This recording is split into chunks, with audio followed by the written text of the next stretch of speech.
आज आपण बनवत आहोत लंचसाठी मेंदू वडा, चटणी आणि सांबार। तर सगळ्यात आधी आपण चटणीची तयारी करत आहोत। तर इथे आपण खोबरं, आलं, लसूण, मिरची, कोथिंबीर आणि थोडंसं मीठ घेतलेलं आहे।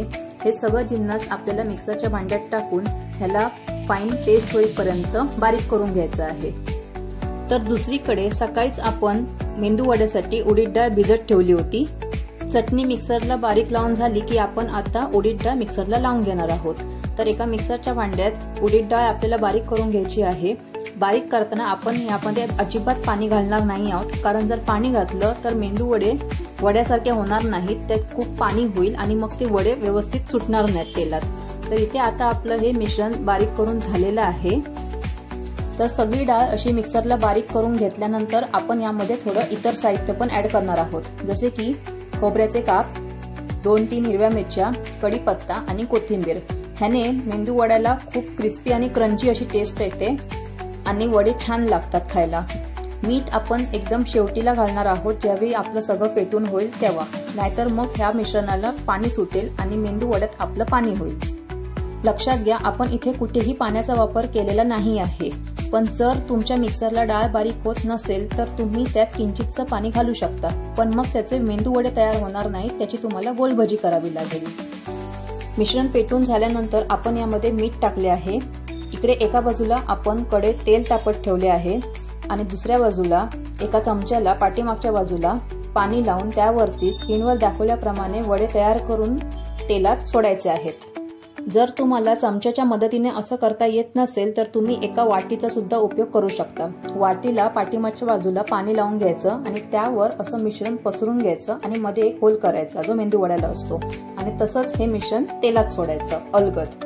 मेंदू वडे तयार होईस्तोवर सांगते, तुम्ही जर चॅनलला नवीन आला असाल तर लाईक, शेअर आणि सबस्क्राईब करायला विसरू नका आणि बेल आयकॉनवर आवर्जून क्लिक करा। तर इथे आता आपले मेंदू वडे हे तयार झालेले आहेत। तर दुसरीकडे आपण आता सांबाराची तयारी करतोय। तर सांबारासाठी मी इथे भोपळा घेतलाय, एक वांग घेतलं आहे, उभा चिरलेला कांदा, गाजर आणि बारीक चिरलेला टोमॅटो असं साहित्य घेतलेलं आहे। तर एका कढईत फोडणीसाठी तेल टाकायचं, मग त्यात मोहरी, 1 चमचा मेथी दाणे, कढीपत्ता, 2 ते 3 सुक्या लाल मिरच्या हे सगळं व्यवस्थित फोडणीला टाकायचं आहे। फोडणी आपली नीट तडतडली की मग आपण यामध्ये कांदा टाकणार आहोत। कांदा थोडासा शिजला की मग आपण यात टोमॅटो टाकणार।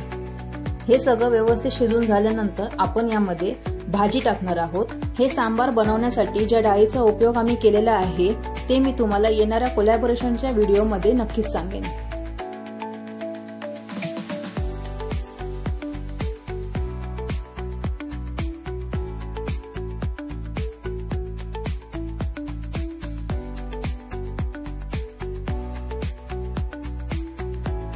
तर आता आपण यात सगळ्या भाज्या टाकून घेतल्या आहेत। भाज्या शिजण्यासाठी आपण यामध्ये 1 ग्लास पाणी ओतणार आहोत। त्यानंतर आपण यामध्ये तुरीची डाळ टाकणार आहोत। भाज्या शिजत असतानाच त्यामध्ये आपण मीठ टाकून घेतलेलं आहे।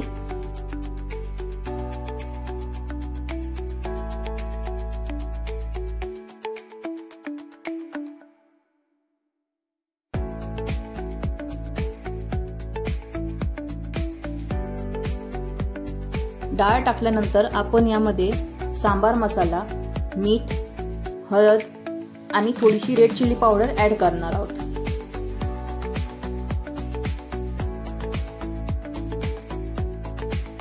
तुम्हाला जितकी कन्सिस्टन्सी हवी आहे तितकं पाणी तुम्ही यामध्ये ऍड करू शकता। त्यासोबतच आपण इथे 1 मोठा चमचा चिंचेचा कोळ टाकत आहोत। त्यानंतर आपण यामध्ये 1 चमचा गुळाची पावडर टाकलेली आहे। ह्याने सांबाराची टेस्ट बॅलन्स होते आणि चिंच टाकल्यामुळे त्याला आंबट गोड अशी छान टेस्ट येते। तर आता आपलं हे सांबार रेडी झालेलं आहे। कोथिंबीर टाकून याला आपण आता सर्व करत आहोत।